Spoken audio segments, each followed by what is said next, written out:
Selamat pagi anak ibu yang cantik. Lah, disapa Iko nggak menyahuti? Baik, Bu. Disapa Ibu apa? Selamat pagi. Apa? Jawabnya apa? Pagi. Iya, selamat pagi. Sedang apa sayang? Masak. Sedang apa cantik itu?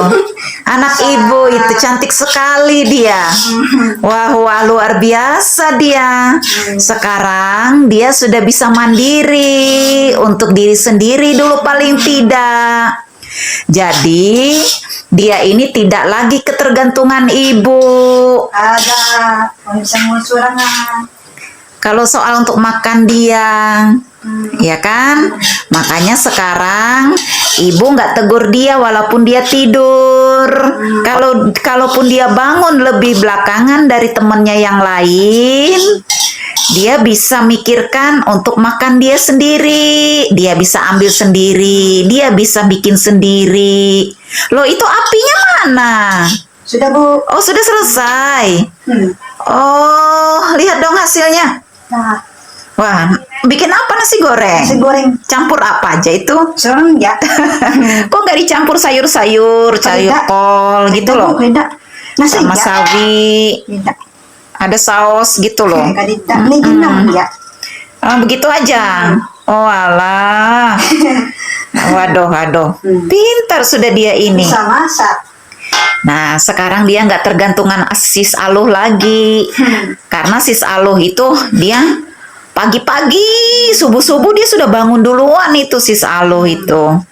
Ya kan? Nah, biasanya dia Aluh itu menyiapin makan-makanan sarapan buat mereka semua ini. Tapi kan karena Aluh si Yati ini sudah bisa untuk urus diri dia sendiri. Ya, dia urus diri dia sendiri, ya kan? Kalau pas ibu lagi nggak ada di tempat, kalau sis Alu pagi bangun ya semua harus sama-sama. Sarapan pagi harus bersama. Ini karena ada ibu di rumah, ibu masih bisa memantau lah ya. Ada. Bikin untuk sendiri kan, nggak bikin untuk Ibu Siti. Ya, saya ngusurangan.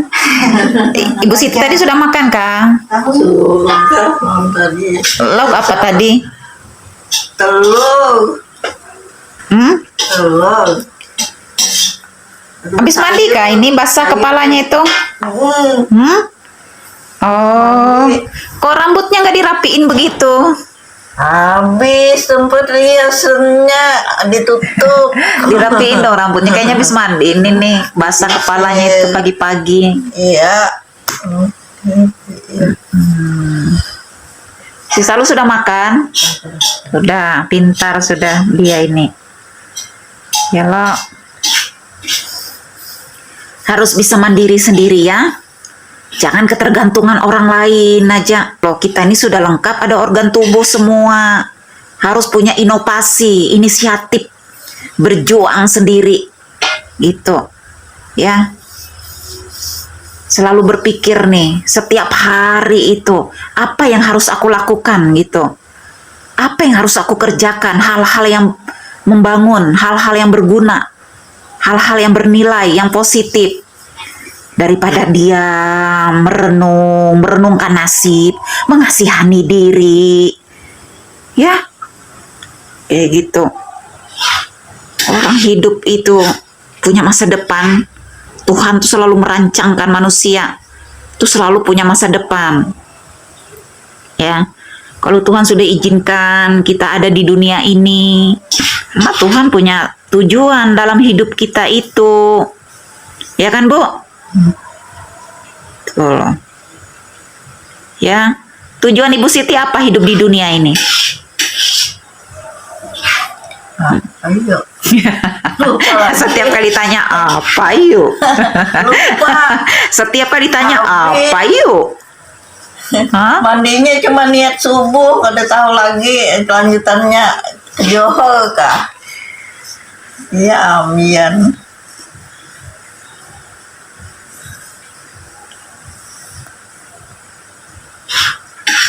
Kalau Tuhan memberikan kesempatan kita ada di dunia ini, karena Tuhan punya maksud dan rencana Tuhan melalui hidup kita di dunia ini. Sekalipun kita pernah melewati kehidupan yang hancur-hancuran, kehidupan yang rusak, ya, namun selalu bangkit, meninggalkan masa lalu itu. Jangan menoleh-noleh ke belakang, maju melangkah menatap ke depan berjalan itu. Ya, Bu Siti, bukan cuma kalian aja yang punya masa lalu yang suram, masa lalu yang kelam, yang hitam. Banyak orang lain di luaran sana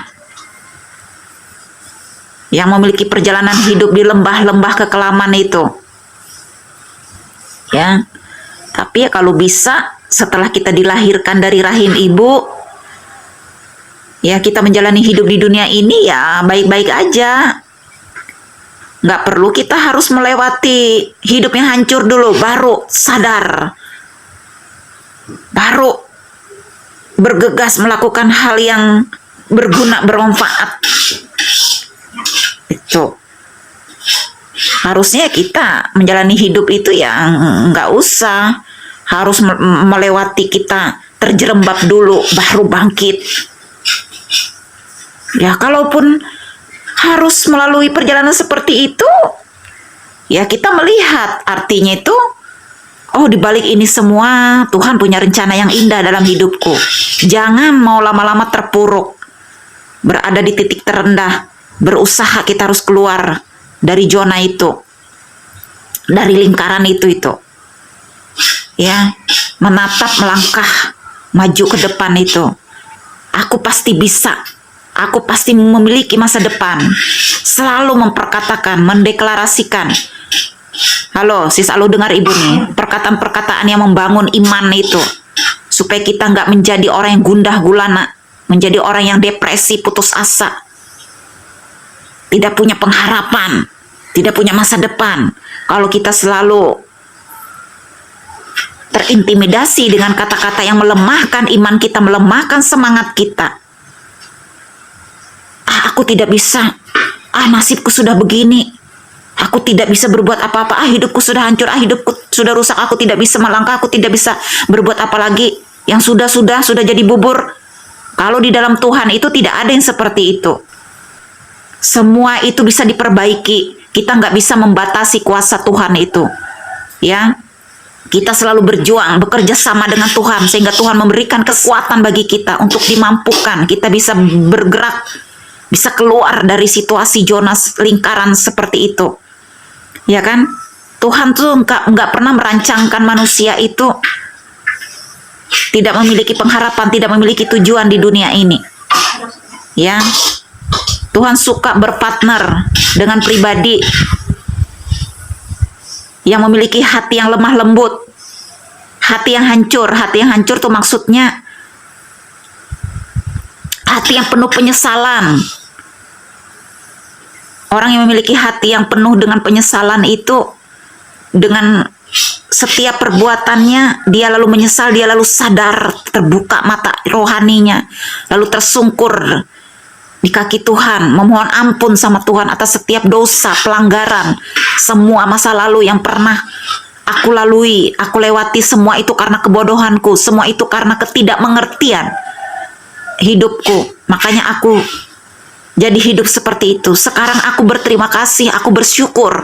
Mata rohaniku, mata batinku sudah terbuka lebar sehingga aku bisa menatap, melihat luasnya, begitu besarnya keagungan karyanya Tuhan melalui hidupku. Gitu loh, setiap hari itu selalu berkata-kata yang seperti itu. Jangan yang berkata yang ngalur ngidur, ngeranyau kemana-mana, tidak tahu tujuannya yang dibicarain. Setiap hari itu pergunakan waktu untuk hal yang positif. Ya, yang namanya berdoa itu kalau nggak sempat duduk diam tenang berdoa, ya saat kita bergerak di dalam rumah 24 jam itu ya kita selalu memperkatakan hal-hal yang positif karena itu suatu doa. Perkatakan dengan diri kita gini, tubuhku sehat. Coba. Tubuhku sehat. Tubuhku sehat. Tubuhku sehat. Dengan iman. Dengan iman. Kalau ibu bilang, ucapkan setiap perkataan-perkataan yang membangun hidup kita itu supaya bersemangat, membangkitkan gairah semangat kita, membangkitkan spiritual kita dengan Tuhan itu. perkatakan segala sesuatu itu dengan iman. Nah, kalau menurut Ibu Siti apa itu iman itu?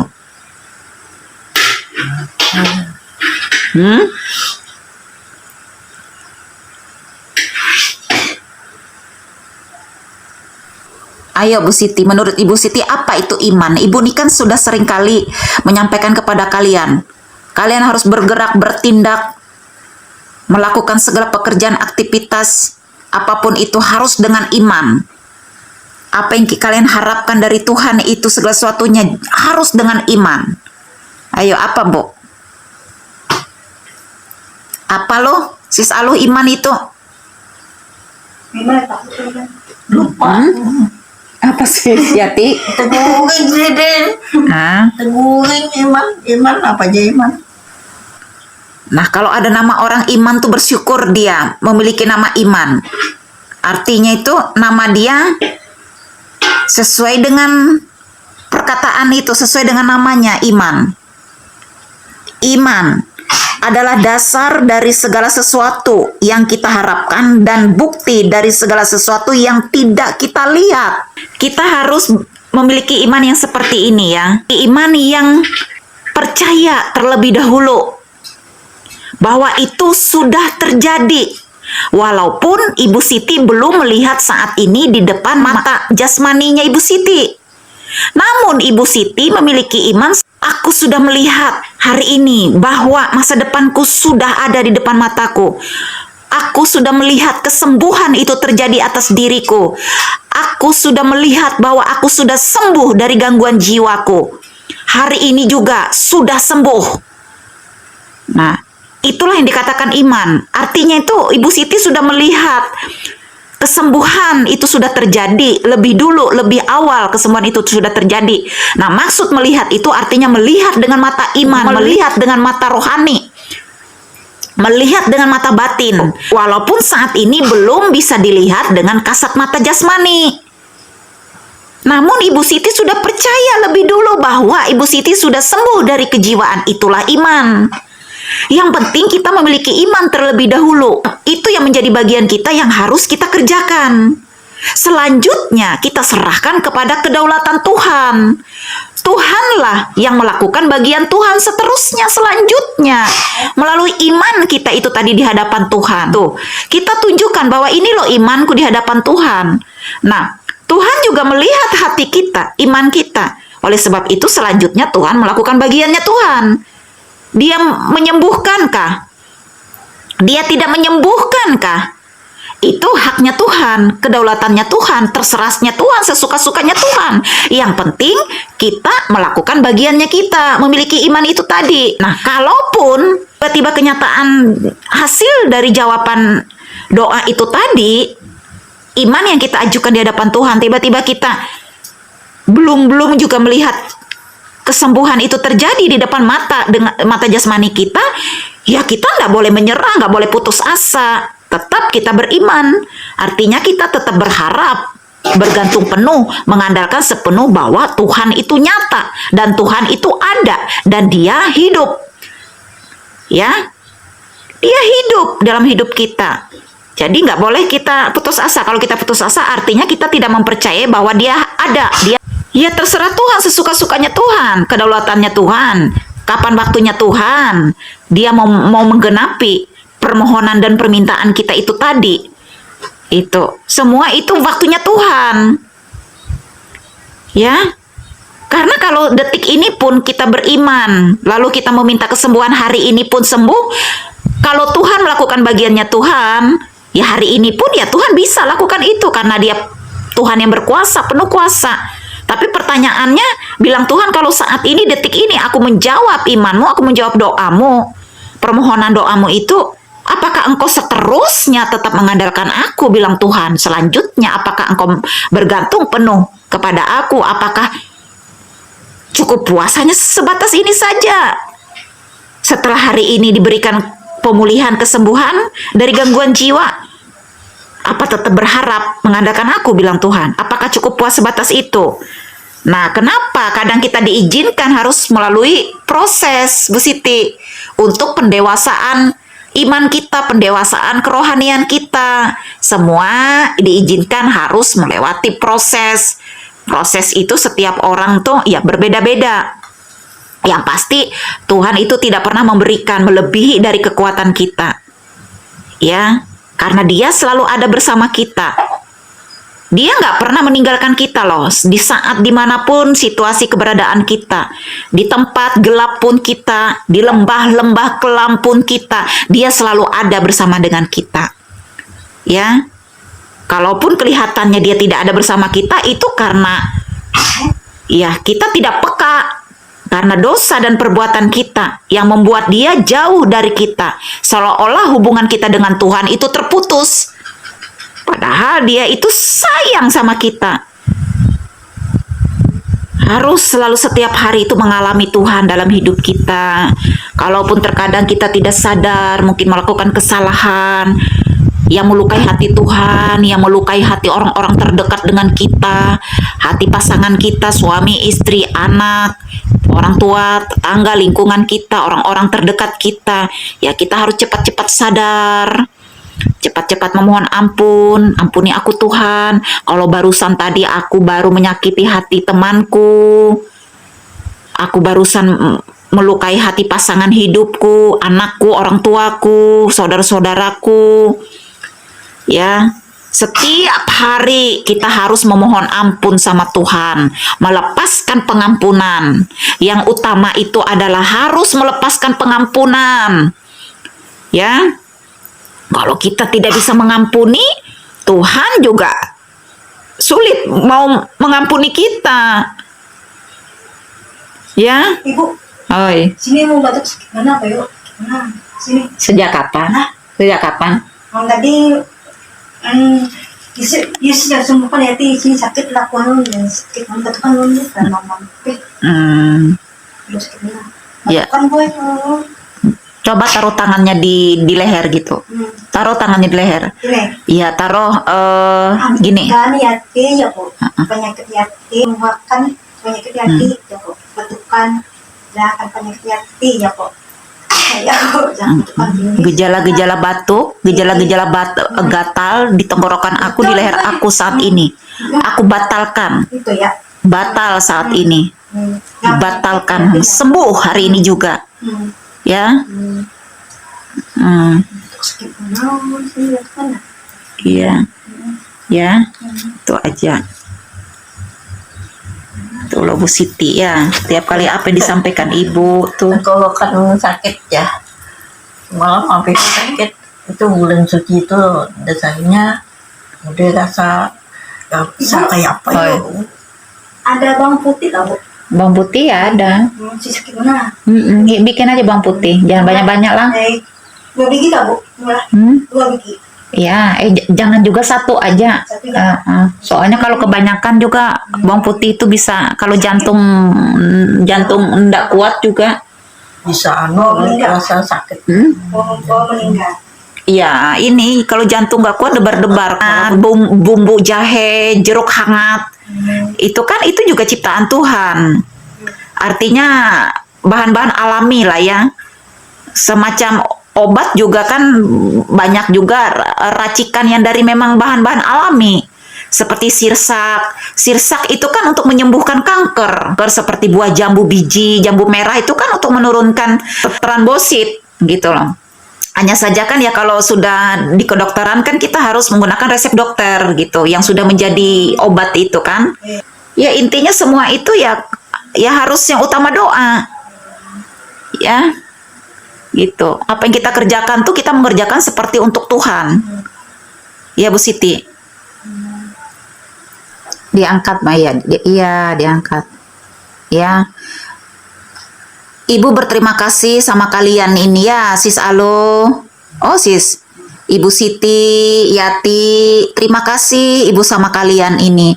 Kalian ini kategori dari latar belakang orang yang gangguan jiwa total. Yang dikatakan total tuh ya memang, apalagi Sis Aluh ini, total sama sekali dia memang harus dilayani. Buang kotoran sembarangan bertahun-tahun dia ini. Dikasih makan di piring aja ditaruhnya di lantai. Karena dia terbiasa di jalan, makan di tanah itu. Dia terbiasa makan di bak-bak sampah. Kalau masih awal-awal sis Aluh ini bertahun-tahun di sini, kotoran dia aja, aduh ya Tuhan. Diambilnya dari tempat sampah itu, dimakannya, aduh ya Tuhan. Kalau ibu ingat kejadian-kejadian seperti itu tuh, coba lihat, kotoran aja dimakan sis Aluh ini. Coba bayangkan, sudah tingkat kejiwaannya, tingkat stadium berapa dia ini. Sudah akut luar biasa. Tapi puji Tuhan semua karena kebesaran kebaikan Tuhan itu. Dia sekarang justru bisa melayani temannya yang belum pulih. Itu membuktikan bahwa kuasa Tuhan itu nyata. Ya, nggak bisa membatasi kuasa Tuhan. Terserah sesuka-sukanya Tuhan. Ya, kalaupun juga Tuhan belum menyembuhkan, tiba-tiba sampai waktunya dipanggil oleh Tuhan. Ya, secara fisik mungkin terlihat dia, kelakuan dia seperti binatang. Tapi yang utama itu adalah kita membangun rohnya itu, membangkitkan rohnya itu. Supaya apa saat dipanggil oleh Tuhan, rohnya terselamatkan. Rohnya yang kembali dan pulang ke rumah dia yang sebenarnya di akhirat, di sorga sana. Rohnya, karena kita ini berasal dari hembusan roh Allah. Berasal dari hembusan roh Tuhan. Jadi roh yang ada di dalam itulah yang harus dibangkitkan, dibangun, dihidupkan kembali dari kematian itu. Sampai waktunya Tuhan memanggil. Ya. Tuhan menyelamatkan. Artinya memiliki tempat di sorga itu. Ya. Bapak semalam tuh kita, siang Bapak semalam tuh lah, aku dicilingguin di sini, istirahat di sini aja. Karena Julun kalau nyapian sehat, Julun kembali ke dunia kami, Julun. Dengarin ya, kita walaupun berbeda agama, berbeda suku, selama kita tidak menghujat sesama kita. Kalau kita menghujat sesama kita, sama halnya kita menghujat Tuhan loh. Karena apa? Setiap diri kita itu selalu ada roh Allah di dalamnya, ada roh Tuhan di dalam hidup kita, ada roh kudus, ada roh suci di dalam setiap pribadi kita itu. Karena kita ini adalah ciptaan Tuhan loh ya. Kalau kita menghujat sesama kita, itu artinya kita menghujat Tuhan, menghujat roh Tuhan yang ada di dalam kita, menghujat roh kudus yang ada di dalam kita. Walaupun kita kadang bisa melakukan kesalahan, kita nggak perlu menghujatnya. Ya, alangkah indah, alangkah berbahagia, dan alangkah damainya, damai sejahteranya kalau kita memberikan pengertian, memberikan didikannya untuk dia kembali bangkit, bukan justru membuat dia semakin terpuruk. Itu ya, itu pasti siapapun kita Tuhan selamatkan kok, dari agama manapun, keyakinan manapun kita pasti diselamatkan oleh Tuhan. Ya, selama kita tidak menghujat dan kita mengakui kebesaran dan Tuhan itu ada dalam setiap hidup kita itu. Ya. Karena masih banyak orang-orang yang berdoa untuk kita itu. Doa-doa orang yang tersembunyi. Doa-doa orang yang di belakang layar itulah. Yang tersembunyi, yang tidak ada yang tahu itulah. Air matanya Tuhan tampung di kirbatnya Tuhan. Itu ditampung air matanya. Ya, ketika dia berdoa, bersyafaat kepada banyak orang, kepada kepentingan banyak orang. Doa dia itulah yang Tuhan tidak tahan jika Tuhan tidak menjawab. Walaupun banyak orang di luar sana yang saat ini sedang terpuruk, tertindas, dia sedang berada di titik terendah, dia tidak tahu cara dia harus keluar, dia bebas dari situasi itu. Tapi ketika ada yang berdoa, doa itulah yang Tuhan jawab, yang Tuhan tahu tuh ya, sehingga dari doa itu berdampak dengan cara Tuhan. Nanti Tuhan akan menjumpai orang-orang yang sedang terpuruk itu. Dimanapun dia saat ini sedang di tempat persembunyian dia, mungkin dia nggak tahu, nggak punya solusi jalan keluar. Makanya kenapa hubungan pribadi dengan Tuhan itu yang perlu selalu dibangun setiap hari, walaupun orang nggak tahu dan orang tidak melihat itu. Ya Bu Siti, ya. Bersyukur Ibu, terima kasih sama kalian ini. Kalian di sini makan apa aja makan, nggak pernah pilih-pilih kalian ini makanan. Walaupun mungkin tadi seperti Ibu Siti ini dari latar belakang orang yang berada. Ya, Ibu Siti ini dengar-dengar informasi dia punya rumah makan, nggak tahu di mana itu dia punya rumah makan itu, di Jalan Pramuka kah?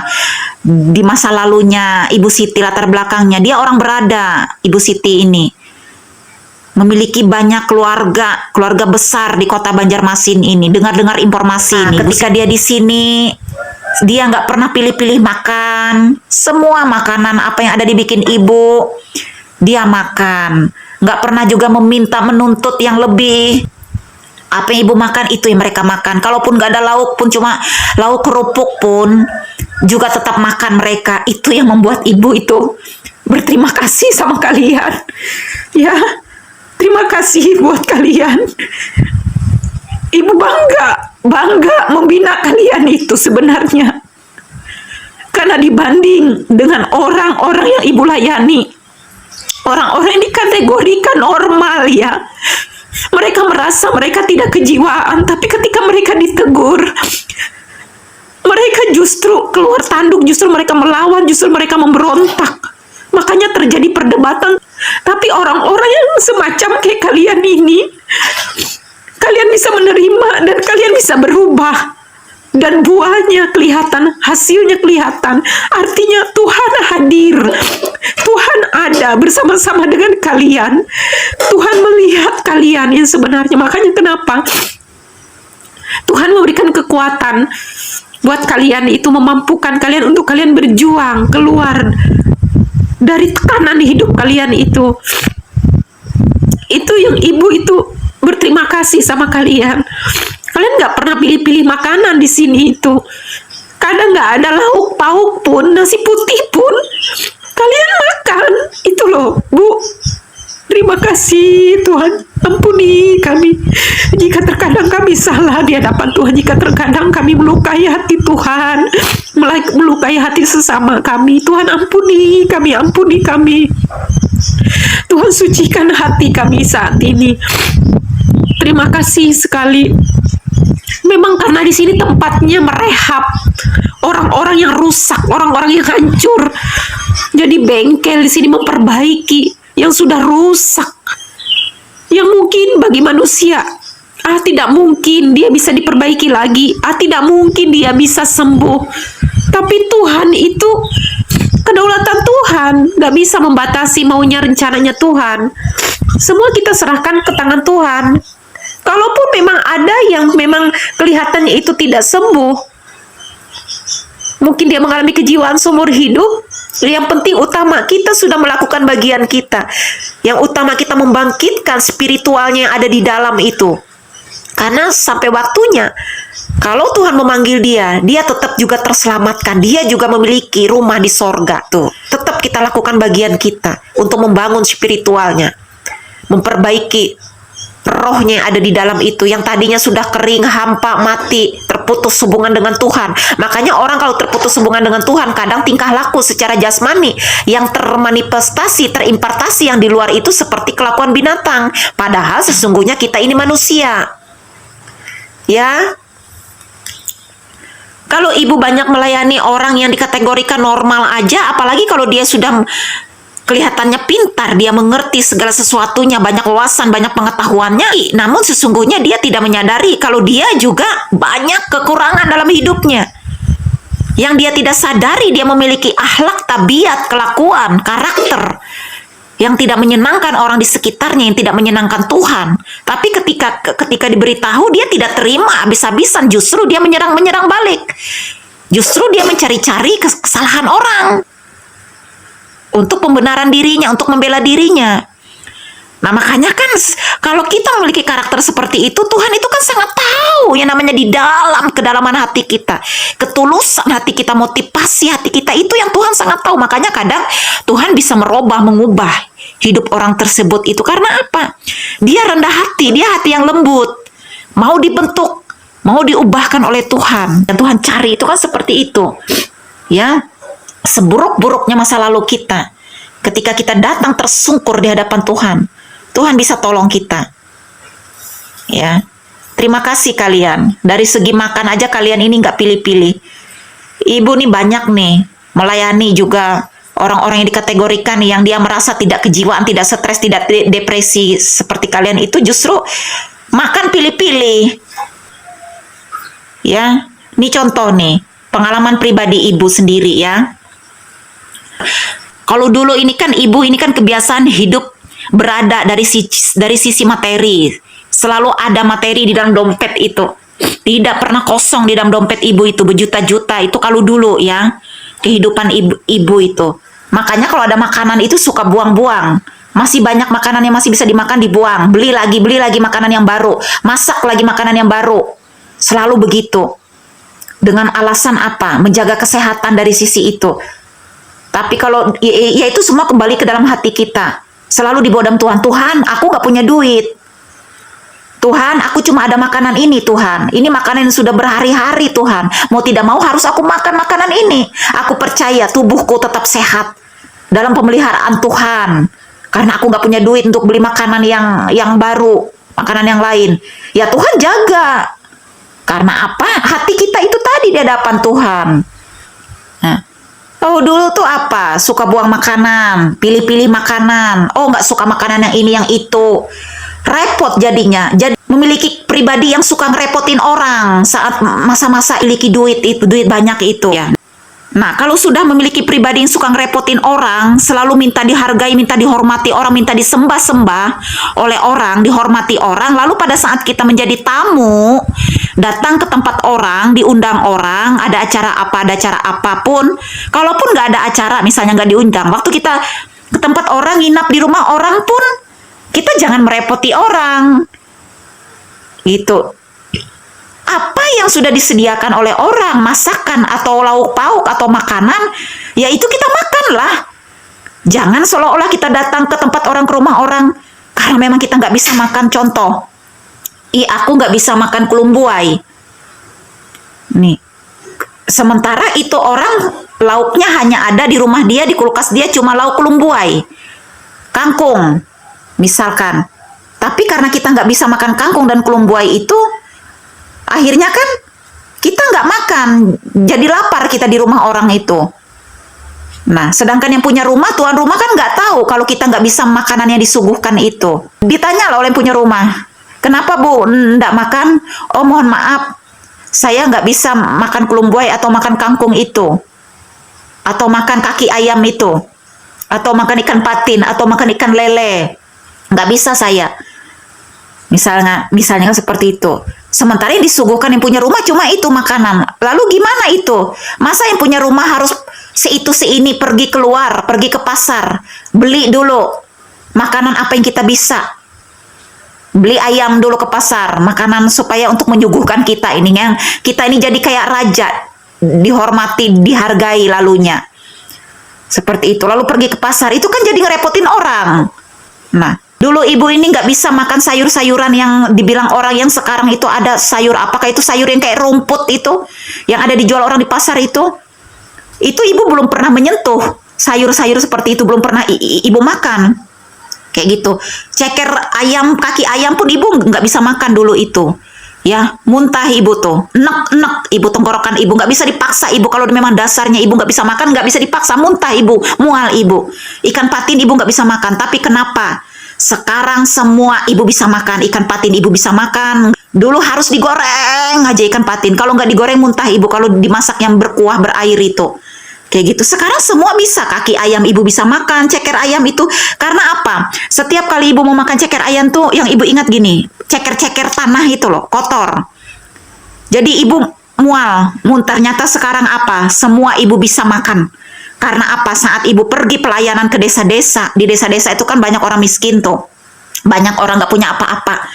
Kayak gitu, makan apa yang ada. Ya, karena ibu sering pelayanan ke desa-desa itu, kadang duduk di lantai aja nggak ada karpet, kadang tidur aja nggak ada tilam loh. Orang di desa-desa itu, waktu ibu pelayanan, gitu. Lalu pada saat orang di desa nggak ada tilam, lalu ibu mau minta tilam, tidur di atas tilam sama tuan rumah. Ya enggak lah. Terus lalu kalau dia nggak ada karpet tempat duduk, ibu risih, berdiri risih, nggak bisa duduk di lantai karena nggak ada karpetnya, merasa kotor. Kita nggak boleh menunjukkan kita itu bersikap seperti itu. Walaupun kita ini orang pembersih, ibu ini pembersihnya nggak ketolong loh. Rambut satu helai pun ibu nggak suka, nggak mau ibu jatuh ke lantai. Sendok aja taruh sembarang aja ibu nggak suka. Ambil sendok harus kembalikan ke tempat asal. Itu yang sebenarnya ibu. Tapi kalau ibu sudah pergi pelayanan ke desa-desa itu, ke tempat-tempat orang kecil, Ibu juga bisa menyesuaikan kalau dari sisi itu. Yang terbiasa kita makan pakai sendok, ya pada saat kita di tempat yang seperti itu nggak ada sendok, kenapa harus kita paksakan harus pakai sendok? Ya pakai tangan lah makan. Kalau nggak ada piring, karena saking susahnya orang di sana, ya kita makan di atas daun, ya makanlah di atas daun. Nggak perlu kita mencari piring, mencari sendok. Misalkan begitu. Itu loh. Jadi dari kebiasaan menjadi habit-habit jadinya seperti itu, walaupun kita terbiasa kita berada di gedung mewah yang ber-AC, saat kita terjun ke lapangan, terjun bergaul dengan orang-orang kecil seperti itu, kita bisa menyesuaikan diri kita. Kita bukan menunjukkan kita raja yang harus dihormatin, dihargain.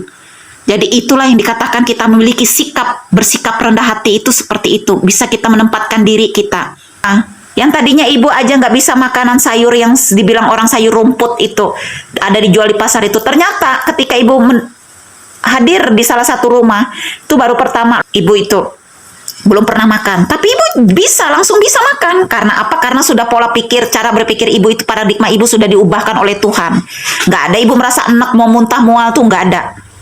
Kecuali yang ibu bisa merasakan mual, enak tuh kalau ada sesuatu di dalam piring ibu, gelas ibu itu yang ditaruh macam-macam, yang tidak bisa ibu rasakan itu, nggak bisa masuk, dipaksakan nggak bisa masuk ke dalam perut ibu, pasti akan keluar dia.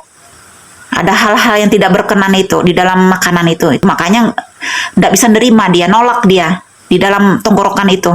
Sebelum masuk di dalam mulut pun itu ibu sudah cium aromanya lebih dulu. Tapi kalau untuk hal-hal yang masalah makanan yang memang harus bisa dimakan, ya ibu apa yang sudah disuguhkan ya ibu makan, menghargai yang punya rumah. Ibu nggak mau suka merepotkan orang, nggak suka merepotin orang. Selama kita masih bisa atasin sendiri, kita kerjain sendiri, kerjakan dan lakukan itu sendiri, tanpa harus bergantung kepada orang. Contoh kayak sis Aluh waktu itu, berhari-hari sakit dia, hampir kehabisan cairan dia. Ibu terus mengandalkan doa sama Tuhan. Ibu pergunakan apa yang bisa terjangkau di dapur, yang menjadi obat dia, yang menjadi terapi dia itu. Ya, angkat tangan biar Tuhan yang turun tangan. Lalu ada bagian-bagian bidang orang lain, porsi orang lain juga, yang memang dia dipercayakan oleh Tuhan. Kita juga harus bersinergi. Gitu. Nggak bisa kita menentang mereka, nggak bisa kita menghakimi mereka, karena mereka juga utusan Tuhan. Tuhan mempercayakan melalui mereka untuk menangani orang-orang seperti kalian. Ya, gitu. Jadi kita harus bisa menerima. Karena setiap kita itu punya bidangnya masing-masing, porsinya masing-masing Tuhan percayakan. Nggak bisa kita saling menghujat. Itu. Setiap cara penanganan itu kan memiliki hikmat masing-masing, memiliki cara yang berbeda-beda. Yang penting intinya hati kita selalu terpaut dengan Tuhan. Ya. Jangan hidup kita suka ngerepotin orang, harus mandiri itu. Bisa inovasi, berjuang sendiri, ya, inisiatif. Gitu loh. Jangan apa-apa serba nggak bisa, lauk ini nggak bisa, ini dan itu. Makanya di sini ini bengkel, tempat memperbaiki yang rusak, bukan tempat orang tidur yang di spring bed yang enak di sini ini. Itu ya. Bu, gara makan nasi basi, jangan busit. Rusak semuanya rusak. Gagal makan nasi basi. Saya punya rusak, tidak tahu dipakai lagi. Kalau bungkus makan yang aman. Di sini ini tempat mendidik, merehab, memperbaiki yang rusak, bukan tempat Jadi saya pagi serba yang enak-enak di sini. Kalau kita ada duit lebih, bisa aja makanan yang enak. Kalau memang nggak ada duitnya, nggak bisa menuntut mau makanan yang enak. Gitu. Makanya ibu terus bergerak, berjuang, memikirkan makan kalian itu. Ya. Karena ibu itu nggak suka yang namanya kita itu meminta-minta, mengemis-ngemis itu. Ya, jangan menjadi mental pengemis. Harus yang utama tuh kita berlutut, berdoa. Dan kita berjuang, berdoa dan berjuang, bergerak, berusaha. Selanjutnya ya, serahkan kepada Tuhan. Terima kasih lah buat kalian tuh banyak sekali. Sudah 95% kalian ini yang berbalik arah, yang memang sama sekali kalian ini. Ya, kita melihat titik kilas baliknya itulah. Kilas baliknya ya sampai kotoran dimakan ini sis Aluh ini. Itu kan sudah tingkat stadium yang akutnya yang total parah begitu. Sampai di dinding-dinding itu kotoran semua ditaruh itu. Luar biasa ibu membersihkan dinding. Namanya kotoran itu kalau sudah sedikit aja itu nempel di mana-mana kan bau itu. Ya puji Tuhan, alhamdulillah. Paling tidak ya sudah bisa tidur di pakai bantal itu. Oh, sebelum kan mana bisa dikasih bantal, dikasih sarung apa, baju apa. Nggak bisa. Dirobek kalian semuanya, kotor semuanya. Tiap hari kerjaan ibu mencuci begitu. Harusnya kalian yang bayar ibu. Harusnya kalian yang menggaji ibu. Harusnya. Seharusnya. Tapi pernah ndak ibu berharap menuntut itu? Dari sejak 2011 ibu sudah bergerak pelayanan keliling ke desa-desa, ke rumah-rumah itu, ke rumah-rumah sakit itu, ke penjara itu. Ibu berada di kalangan-kalangan waria, lesbian, gigolo, homoseks, orang bencong apa itu. Ibu melayani, berada di tengah-tengah situasi seperti itu sejak 2011 itu keliling sudah. Itu ya. Bahkan orang terkena penyakit HIV itu meninggal di depan mata ibu. Mak angkat dia bawa ke rumah sakit itu. Tapi bersyukur Tuhan pelihara sampai hari ini. Ya. Terima kasih kalian. Terlihat buah-buah perjuangan kalian itu. Ya lo, yang utama tuh kalian di sini dibentuk, dididik, dilatih untuk tidak ketergantungan, harus mandiri, bisa berjuang sendiri. Barulah hidup kalian berguna, menjadi berkat bagi masyarakat luas, bagi bangsa dan negara ini. Dari hal-hal yang sederhana terlebih dahulu. Itu. Makanya kenapa ibu itu semangat ibu selalu bangkit oleh sebab kehadiran kalian itu, ya. Ibu lebih senang, lebih berbahagia melayani orang-orang seperti kalian ini. Kadang juga melayani yang mereka merasakan dia normal aja, tidak sadar dia kalau sesungguhnya dia itu sudah stres. Sebenarnya kalau dia suka berontak, tidak suka mau dengar-dengaran, dikasih tahu nggak mau nurut, tidak tahu berterima kasih, itu suka dobrak-dobrak apa rumah, pintu apa segala macam, walaupun dilihat dia normal begitu, itu kan termasuk dia stres, masih stres-stres yang ringan kelihatannya. Tapi kan itu melukai, membahayakan orang. Tuh. Nanti kita sambung lanjut lagi ya. Kita break dulu soalnya ibu sudah ditelepon ini. Ibu mau ke lapangan dulu ya. Ada urusan dulu. Keluar ibu. Ya. Oke, sampai jumpa. Tuhan memberkati kalian semua. Bye-bye. Dadah.